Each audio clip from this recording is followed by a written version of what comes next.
Welcome, everybody, to this, your bi-weekly podcast, Stories from the Last Territory, where we cover the golden years of wrestling in Puerto Rico. Today, we have a special guest. We have one, pretty much a Hall of Fame career as a trainer, as a wrestler, and pretty much one of the best wrestlers of the Midwest, if you want to call it that way.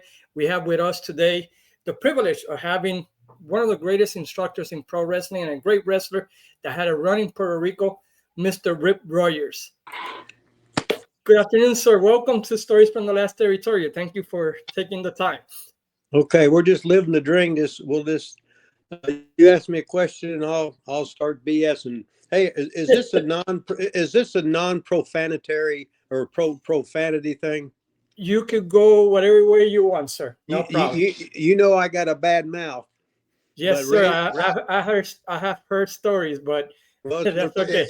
It's probably all between Randy Savage, him cussing every other word, and Ole Anderson. I was right with all of them, so I just sort of picked it up, and that's sort of me, and that's the character I portray. But I'll try and keep it as clean as possible. How's that? No problem, sir. Thank you very much again for taking your time. It's an honor.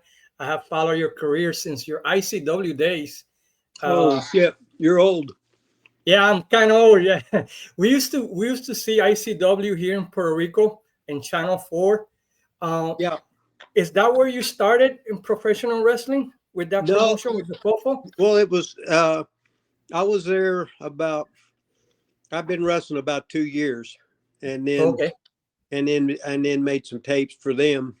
You know, we made some tapes, and I left and went to Portland, Mississippi, and Portland, Vancouver, and stuff like that. And then when Randy said come home, we came home because we had like 14 TV markets, which is a lot of TV markets in the territory days. Yes. And we had some like in Milwaukee and San Francisco, 2 in North Dakota, South Dakota, Mobile, and they were all paying us for the tape. So we did everything on the own, and we learned it the hard way by starting from scratch. And then all of a sudden, after a couple of years, I was overqualified doing everything, and then I had to act stupid to get a job because everybody was intimidated by me. I can imagine.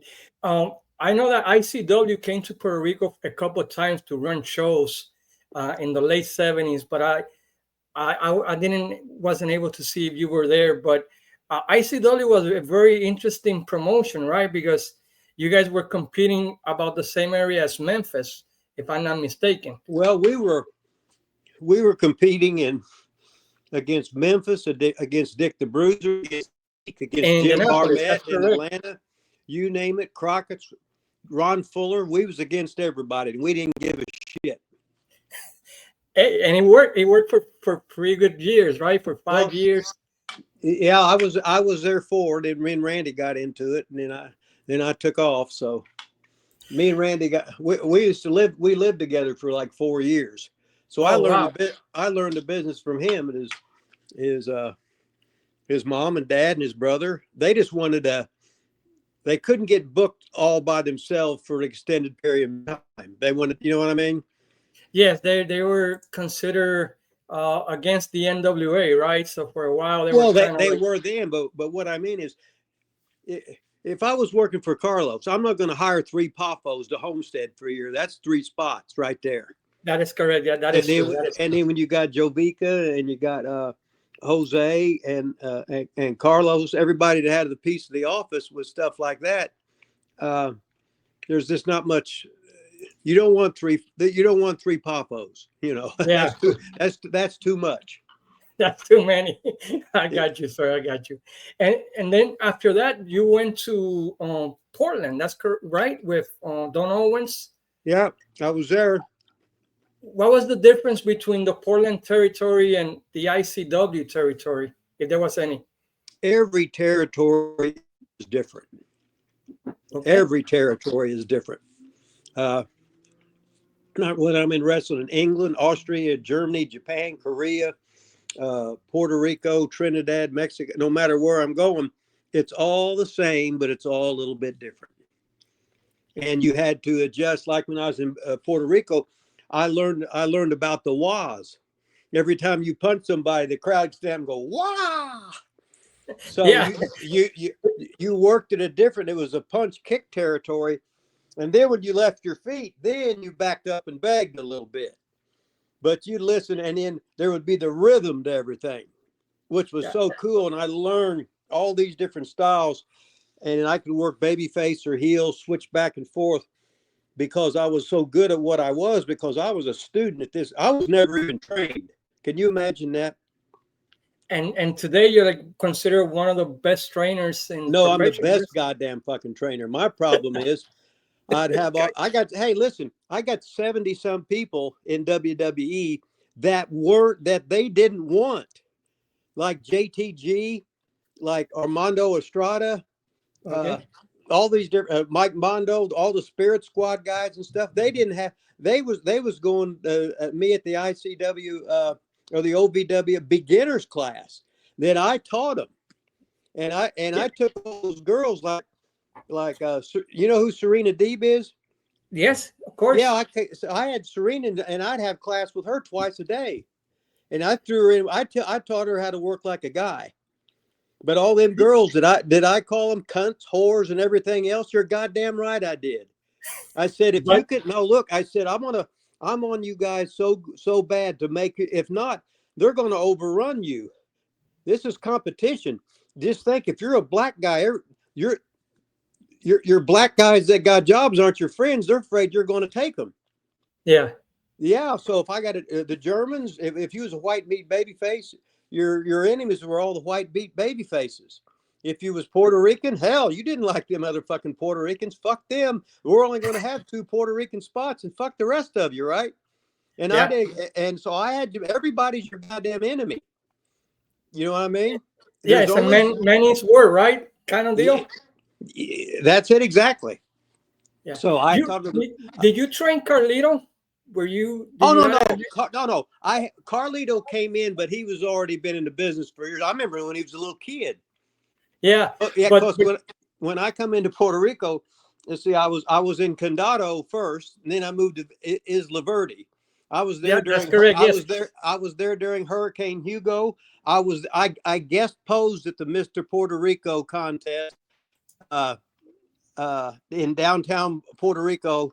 Rolando Perez ran it. He was Mr. Puerto Rico, and I guess correct. Yes, and he used to come in the TV shows too, right? Yes, yeah, good guy, loved him to death. And that son of a bitch was charging me $60 a month. That was in 1989, $60. I never paid that much for a gym in my life, and I paid it to him. But hell, I basically lived there. I was there so long. Yeah, Carly was a little bit. He was a little kid. Then next time I seen him, he shows up.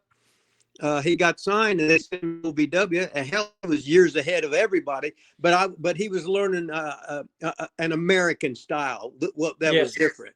But he was he was 100 times smarter, because he was second generation wrestler. So he had it in the genes, and he was easy to adapt, right? Yeah, and now he's jacked to the gills, right? Yep. He's looking. He followed great. your training. He went to the bodybuilding, you know. Yeah, I mean, if you're off and you're getting paid, you might as well push yourself to be the best, right?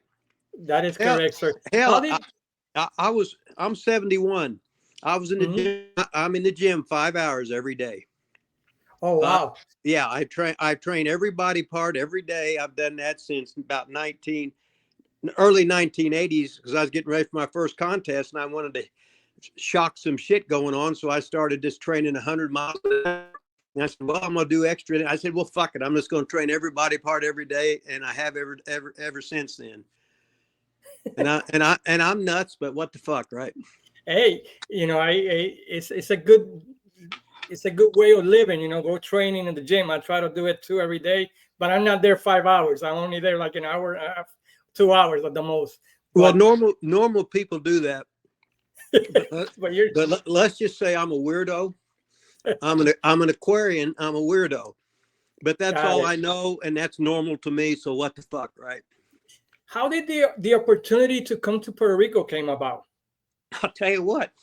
I'd usually work all year round, and I'd take off around Christmas, and I'd go home for a couple of weeks or whatever. Then I'd go. I was go back to the Maritimes. I'd been there 4 times. I'd been there the summer of 78, 88, 90, and then 97 later. But Carlos called me. He goes, "This Rip Rogers?" I said, "Yeah." He goes, "You want to come in and book Puerto Rico?" I said, "Not really," but I didn't give a shit. But I said, if you want to give me a guarantee and give me a round trip ticket so you don't fuck me, sure, I'll come in there because I love to learn a different style. Mm-hmm. So they really didn't want another booker. What they wanted was, no matter what you are, you're used to a certain style. Yes.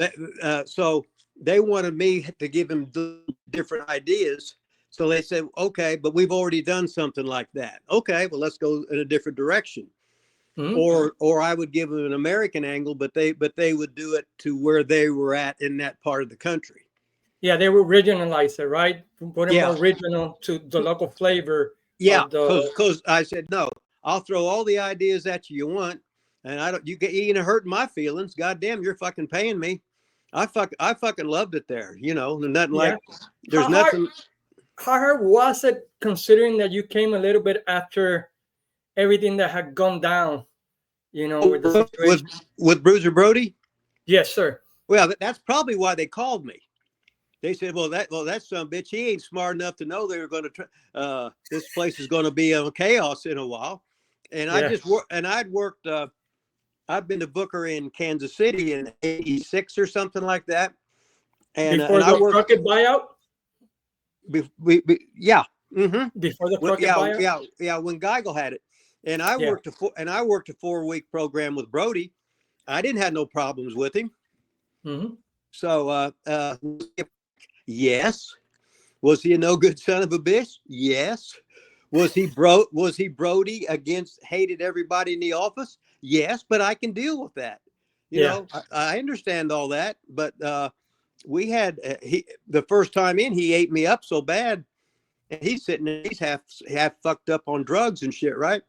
Smoking dope, and I'm just sitting there. I said, I thought you were smart. He goes, what? I said, what do you mean? I said, I'm 5'10.5", weigh about 220, and you're a goddamn giant weighing. Depends how much you ate that day. Yeah, and I said, right? I said, you beat me up for 20 minutes and didn't sell a thing. You look stupid. I said, you look you made me look like the toughest little son of a bitch in the world because you couldn't even beat me. He goes, oh, I never thought of that. Well, let's start thinking about it. Let's start working on that aspect. Yeah, so I worked 4 weeks in a row with him. Then I worked 4 weeks in a row with Ox Baker. Then I worked 4 weeks in a row with Mike George or whatever. Man, working with Ox Baker in '83 must have been a tough battle. I mean, I'll tell you, I drew more money with Ox than I did with fucking Brody. Interesting. Because he had that great voice. Yes, sir. I put him over, and Ox was a baby face, right? Yeah. So I would, no matter what I did to him, I said, you just no sell that son of a bitch, no matter what. And my wife was the valet, so he sold everybody. He ran her off. We had Brenda's beauty shop. That was like the women's thing. Like she was sort of like the manager, like Chicky Star was. You know what I mean? Yes. And then and she was an ex-stripper, so she was just great at doing. Yeah, she was attracting everybody. Yeah, she was really good, and then she was a black belt in karate or kung fu. Really, she was a kung fu instructor too. And then nobody will mess with her. No, and then she always had her gun on her. Oh man, yeah, definitely you don't want to mess with her. I said, you don't have to worry about me. You got to worry about her. Anyway, I was on a roll, and whatever you asked me, hell, I can't remember. And how different was Puerto Rico then from the Maritimes, which is like, I think, a summer territory, right? Right, summer territory. And Central States and yeah, no, they were all there. They were all still wrestling, but they were all completely different styles, which was great. And at the time, I was wanting to go to every territory there was to be the greatest wrestler in the world, so I could portray any character I wanted. That's like some places I did the poof boy, the homosexual, the whatever you want to call it. Yeah. Yeah, I was working for Baba's the Okama boy. Yeah, I was working Baba's the first time, and they about beat me and Danny Spivey half to death. So I went right into the gay character. And then Joe Aguchi, the ref, said, Baba-san said, you do that every night. I said, all right. Sure. So, hey, if they pay me, I do whatever you want. Yeah, and then so I learned to defend myself with just mental gymnastics, is what I call it. But I had a great time at Puerto Rico, completely different style, but I learned the was.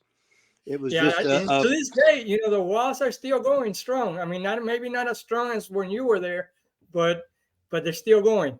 Okay, it's like when they had to we had Hugo, right? Hugo Savinovich. Siga más mejor de leche libre del mundo. Wow, conos, wow. I loved imitating him. Yeah, he's no longer involved with Capital Sports, but he's still a big part of Puerto Rico wrestling one way or the other. Now he's on the other side. He's a reporter. He's dealing with all that kind of stuff, not as a member of the actual wrestling, promotion. Yeah. Capital Sports presenta las luchas of the lucha Super Estrellas.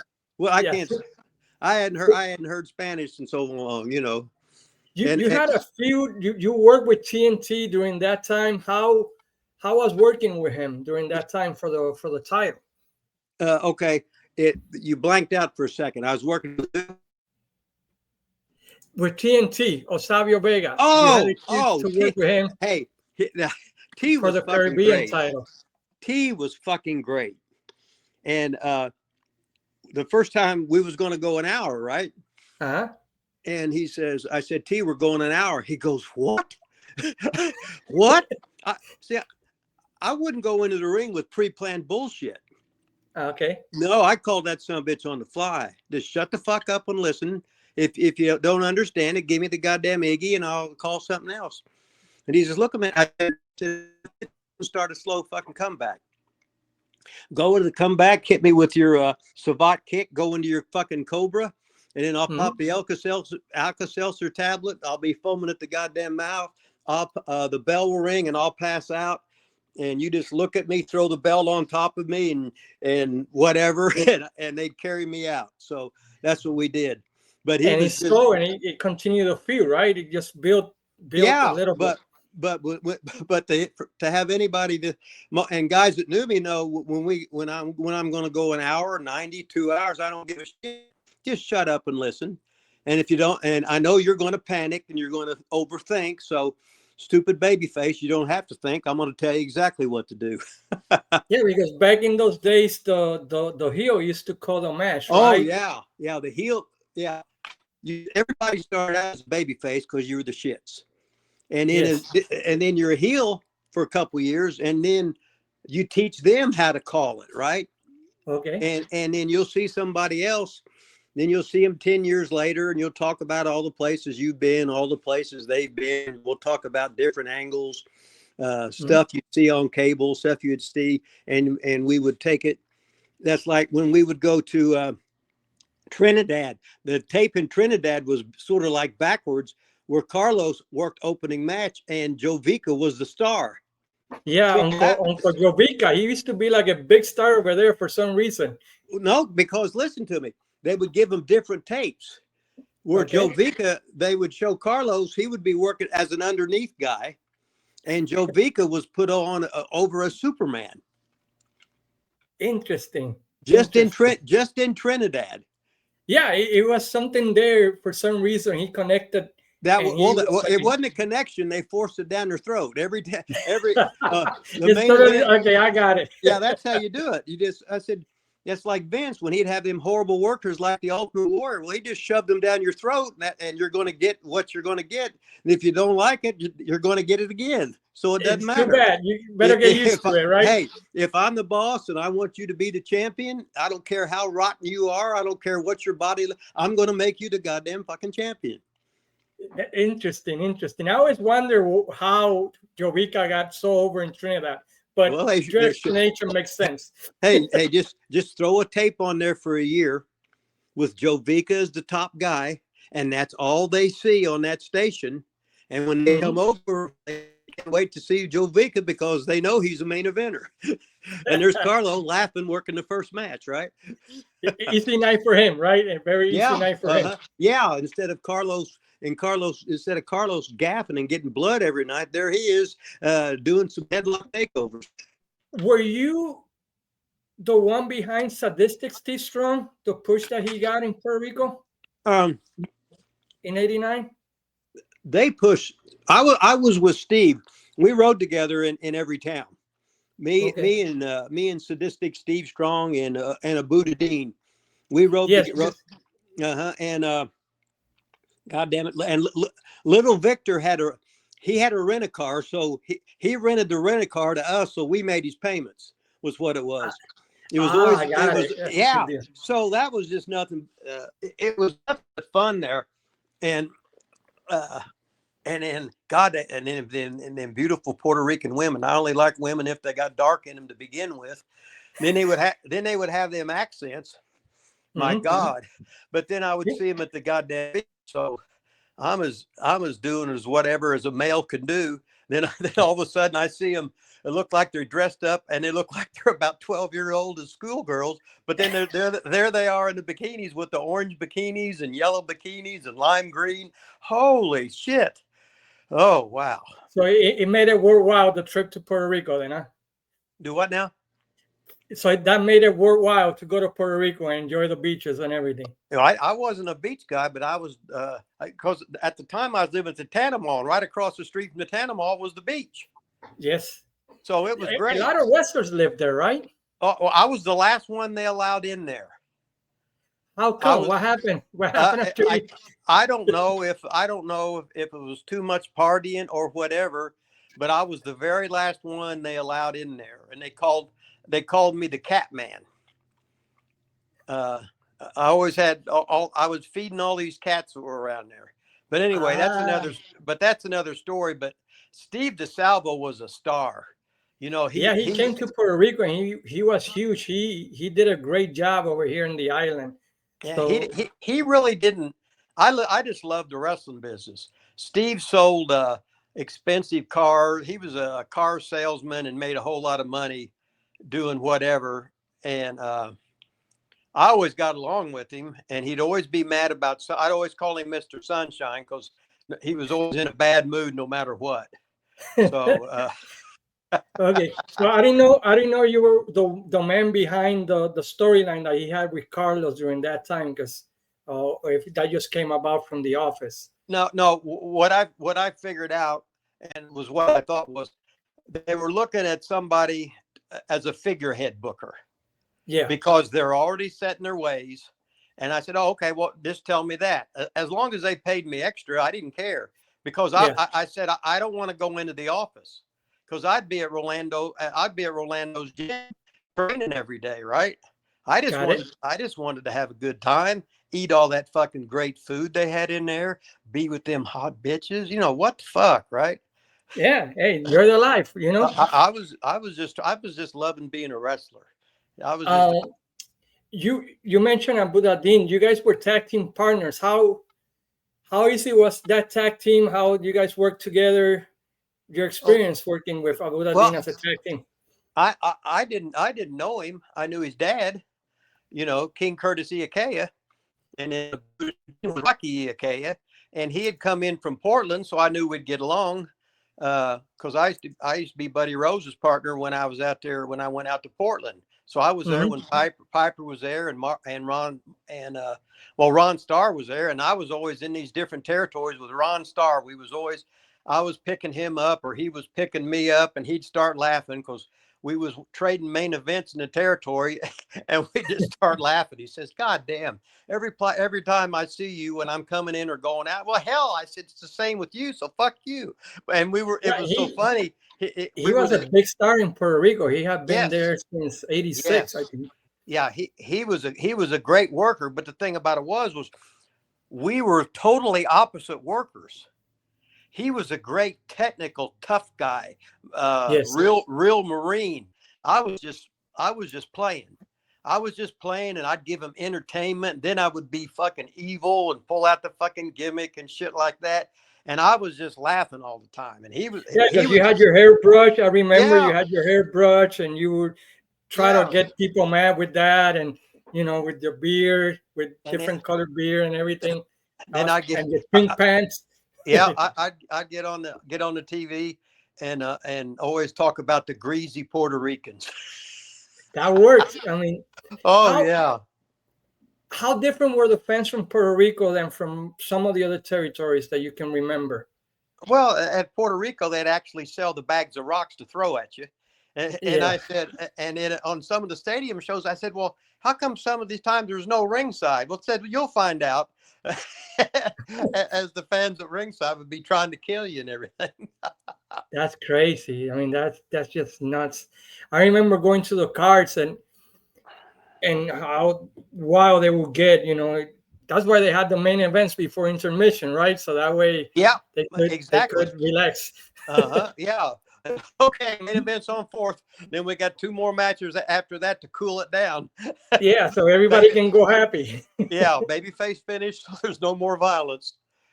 Was there a favorite opponent that you had in your run in Puerto Rico that you loved to wrestle with?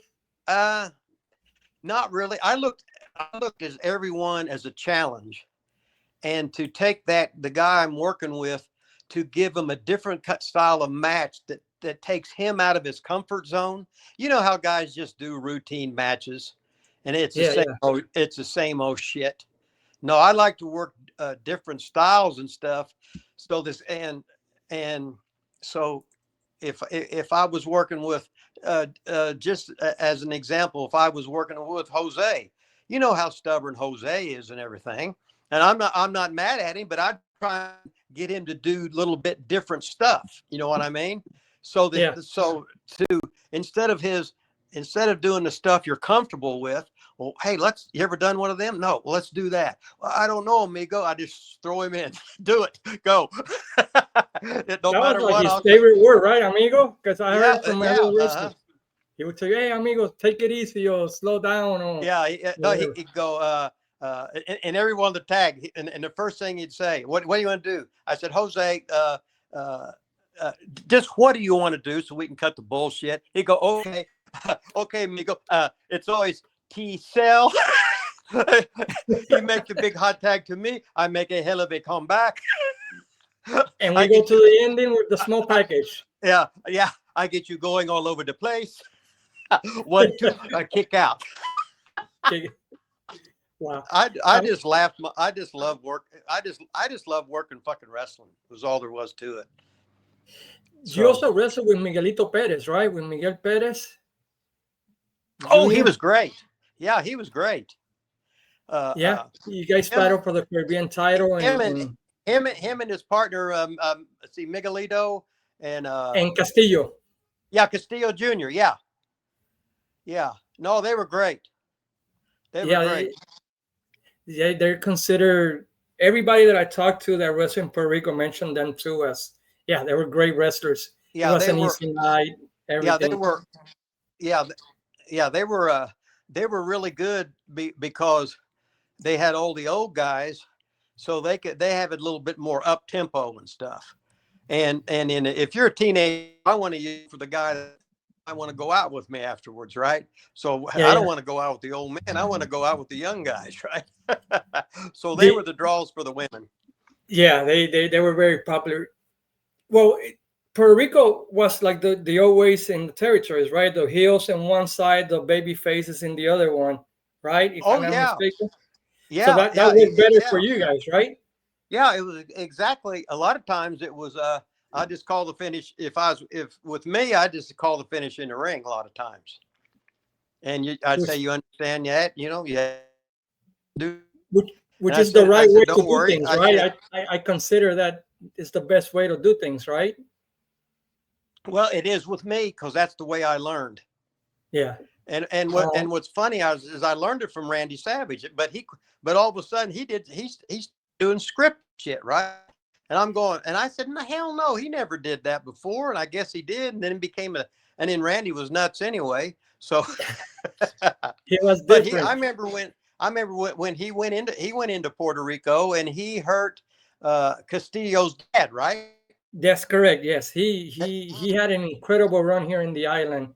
He came Yeah, in, he's he attacked yeah. Castillo father, took him out, Uh-huh. and then he went with Carlos, and they had a great feud. Yeah.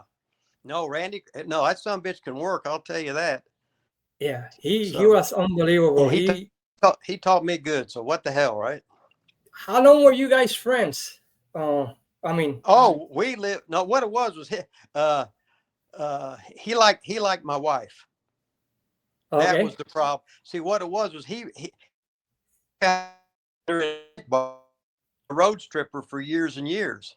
So he okay. found her and he tried to date her, and she said, well, I don't want him, I want you. I said, oh, okay. So Randy got mad about it, right? Ah, Because I see what I'd tell Randy. I said, Randy, you're from the non-pussy getting inside of town, because he was so mean. He wasn't mean. It was all a work, but yeah, he was really intent, and girls were actually scared of him. yeah. He lived the gimmick 24/7, right? He Yeah. lived the intensity and Hmm. everything.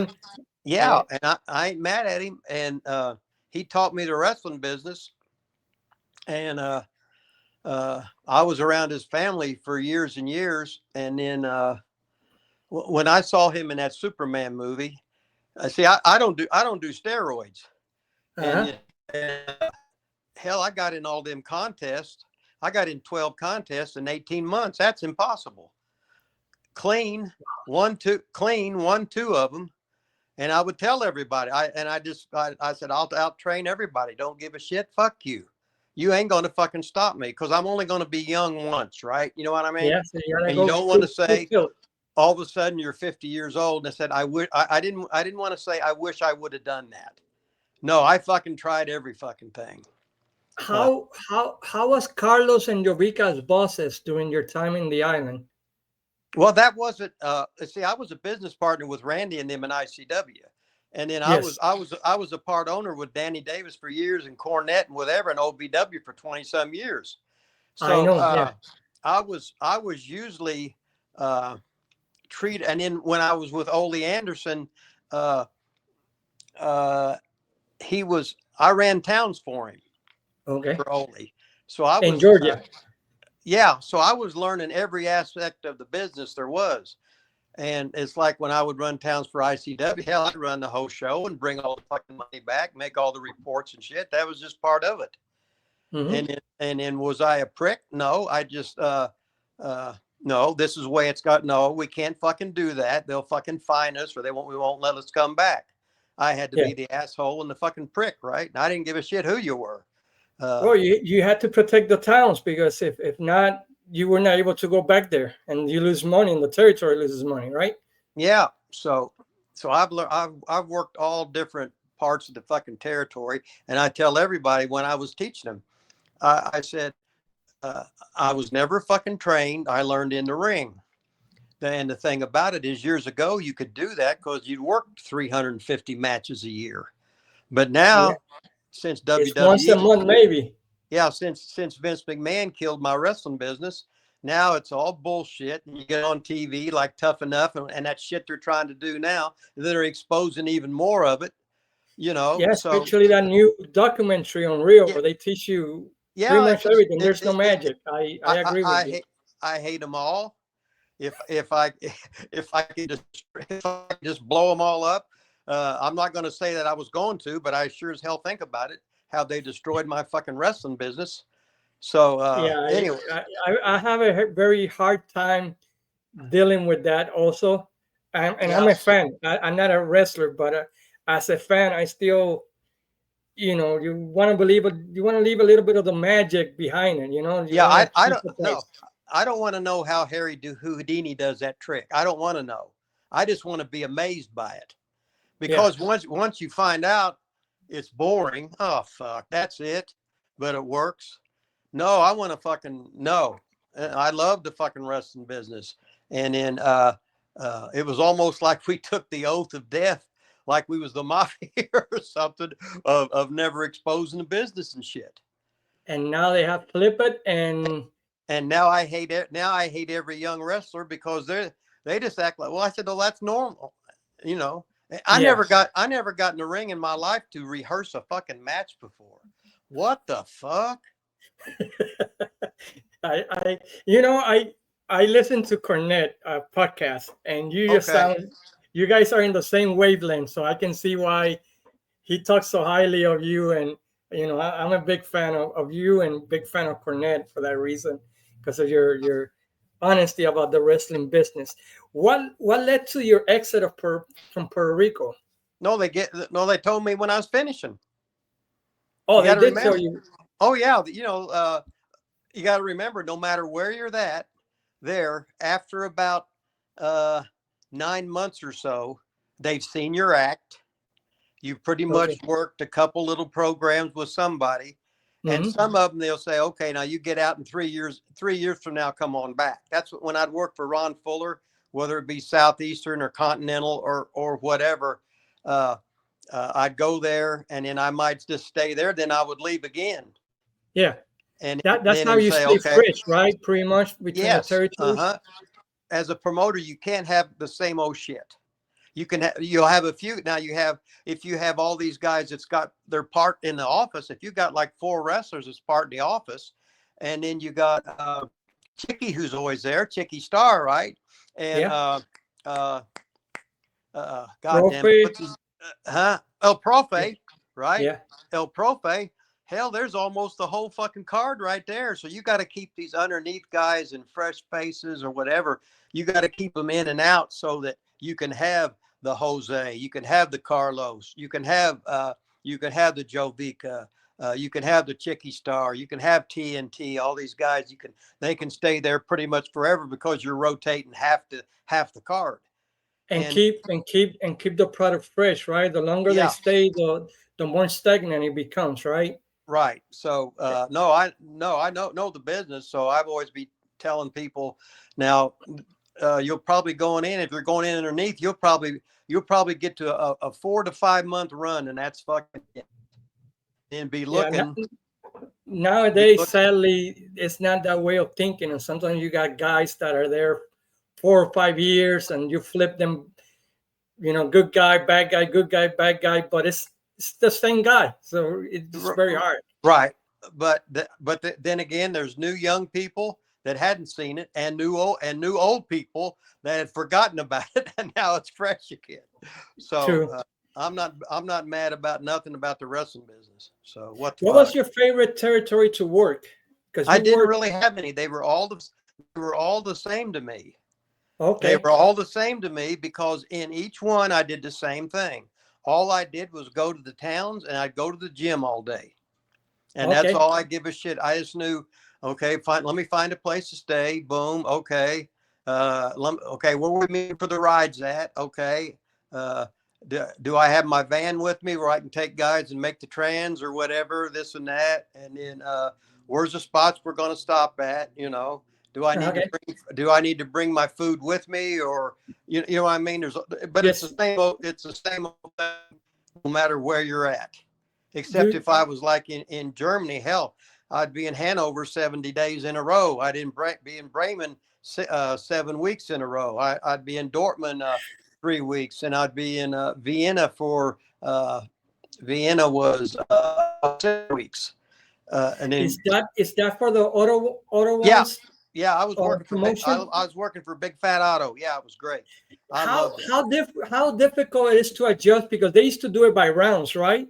Really, the rounds it makes it so much easier.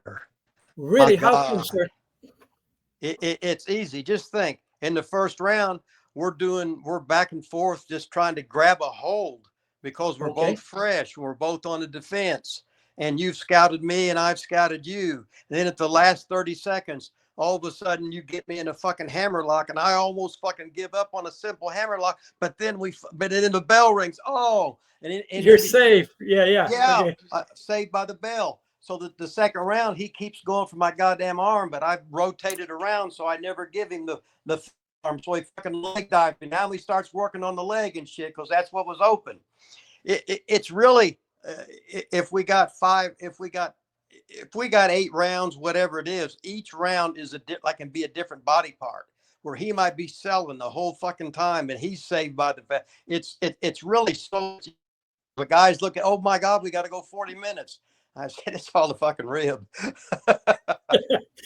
Interesting. I always was curious because I would see the promotion, I would see the matches, and I always wonder how different would it be. But you're basically telling me that it's easier because the psychology can work, and each different round is different, right? Pretty much, Yeah, you can yeah. make it work different. That's on my I got stuff on the internet. Like if you would enter Rip Rogers 90-minute seminar or whatever, I have guys do a 90-minute match on the fly, and I said, okay, get in the ring, go, and they go 90 fucking minutes. And Wow. one guy's 19 years old, and one guy's 21 years old. But when I teach nothing but fundamentals and psychology. I said, for many years, you were the beginners class, right? In Ohio Valley? no, Is that they would, no? somebody would do the beginners class, and then Okay. I would have the contract guys, and I got fired twice as a contract guy for my mouth, and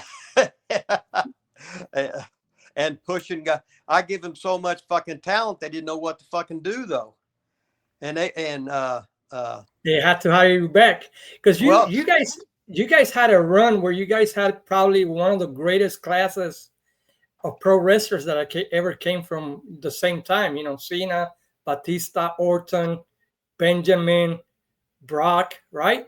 yeah, they were good, but the thing was, they were the one that was getting the big money, so no matter what, they were going to get pushed. Okay. So You see what I mean? Okay, Now, here's the thing: if Vince is gonna push you, he's gonna shove you down your throat. True. If I suggest pushing you, he don't give a shit. It don't make him look any good. He wants him to look good. Well, I chose Brock, so I got it right. So he chose all these guys. They were the big money ball players. Yeah, I used to be a big collector of Ohio Valley during that time with the Damaja and and all those guys, and I used to love that promotion. When you guys were very involved in it, that 2000 2005 all the way up. Yeah, I started there, and I bought in 1997. It was just me and Danny, and then Cornette come in. So Danny said, we'll go 33, and I said no. I said, this is your baby. You do 50, and then I'll drop mine to 25, and Jimmy can have 25. How was working with Cornette during that time? We never had an issue with him ever. He was so smart. Now he might get mad for about 2 minutes, and I've seen him break windows break the windows, but we was in an old building, and they weren't our windows. It was like the ones next door. And I thought he was going to have a heart attack and shit like that. But then after about 2 minutes, he said, no, I'm okay now. Then he'd get it out of his system. Then he would talk, and he talked real slow, and he was real controlled. He was just so motherfucking smart. But he was so he loved wrestling so much that it was I love that you guys used to give wrestlers like video matches to watch and quiz them, right, in the history of the sport. That's all Jimmy. That was all Jimmy. Nobody stepped on anybody's toes. Okay. And what would happen, it'd be like you'd be in, and they think they want you trained as a babyface. Then they'd bring you in as a heel.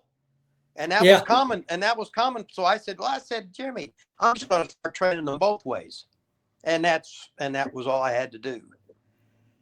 So because you were involved with them in the ring action who, I mean, I know you have many talent wrestlers that went to the WWE, but there's one, if there's one or two that you say, man, I'm happy for him. He put on the hard work, and I'm really proud of him that he made it.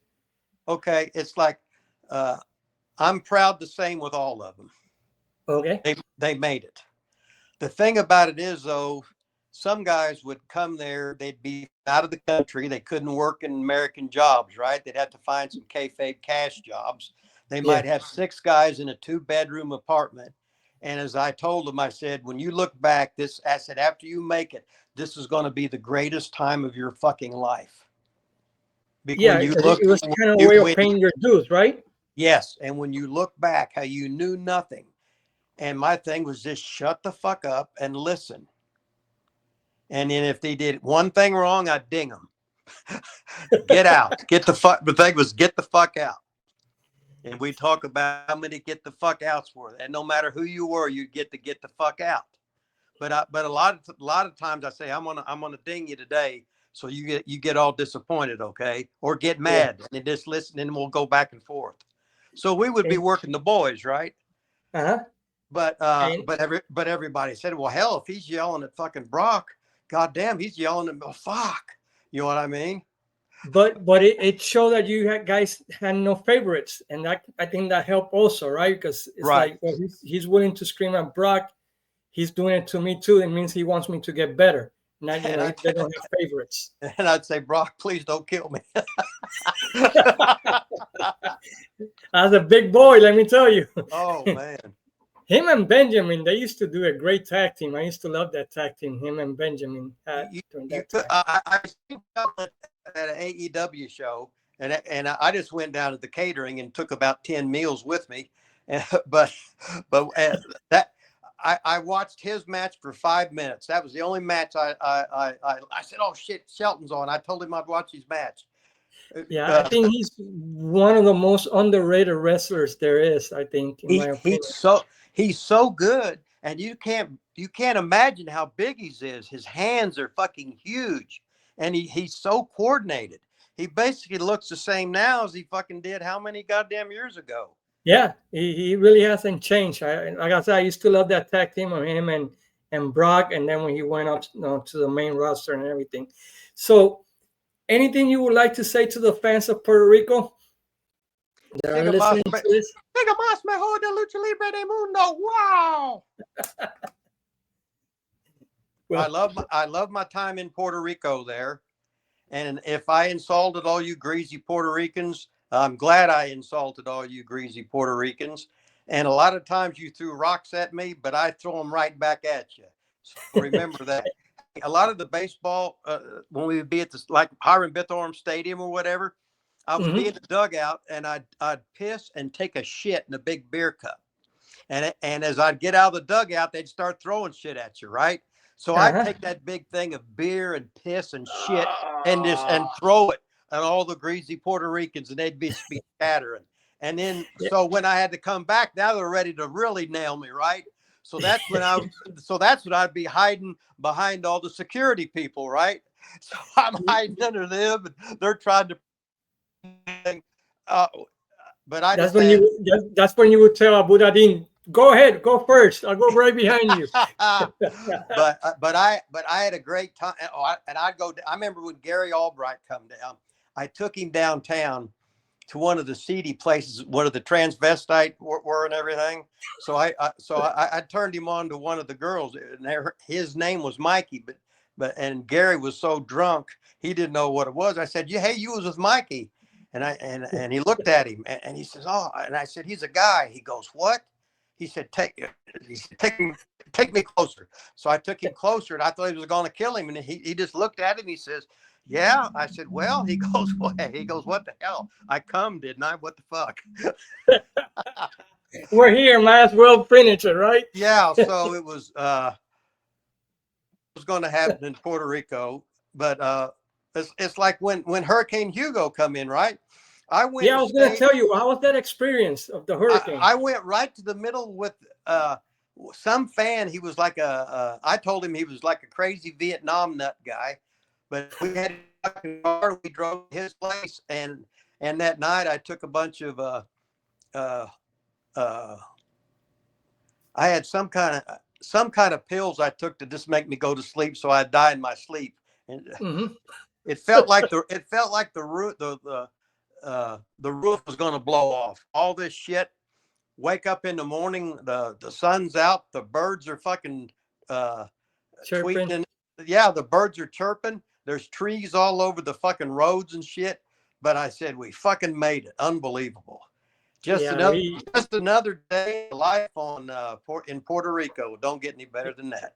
Yeah, we were I used to live in Puerto Rico during that time, and we were without water and light for like about a month and a half in my time.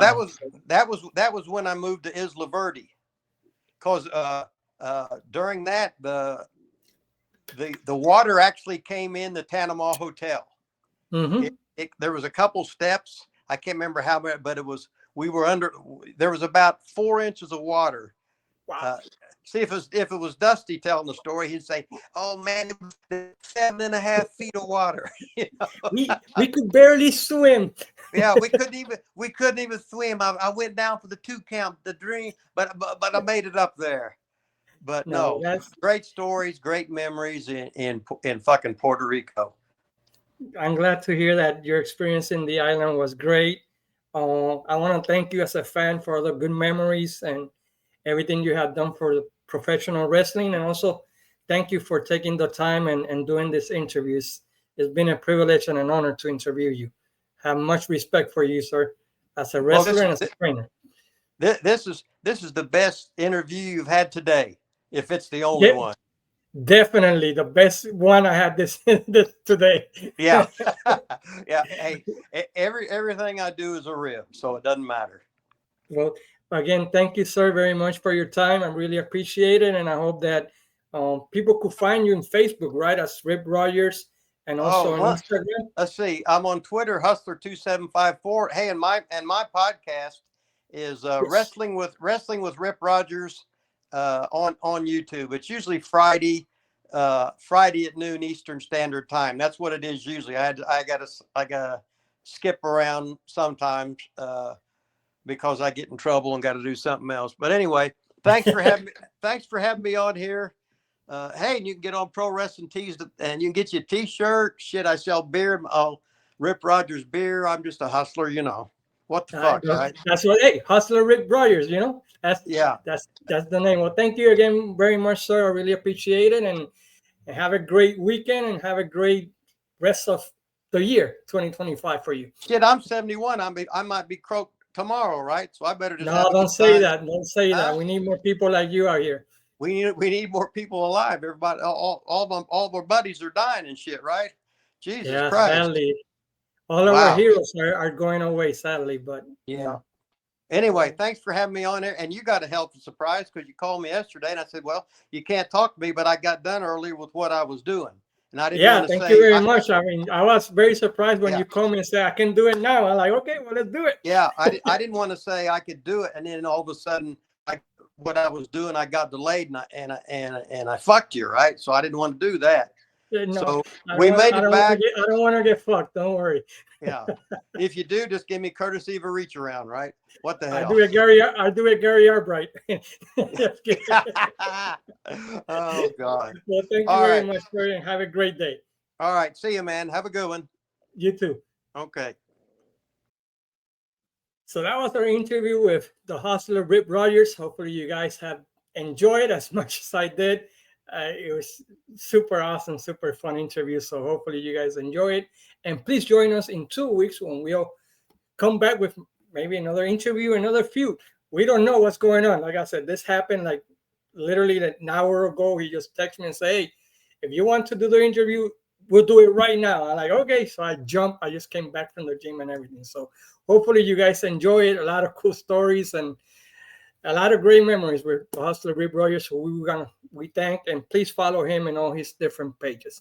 Into next week, this is your friend Cayman saying, sayonara, amigos.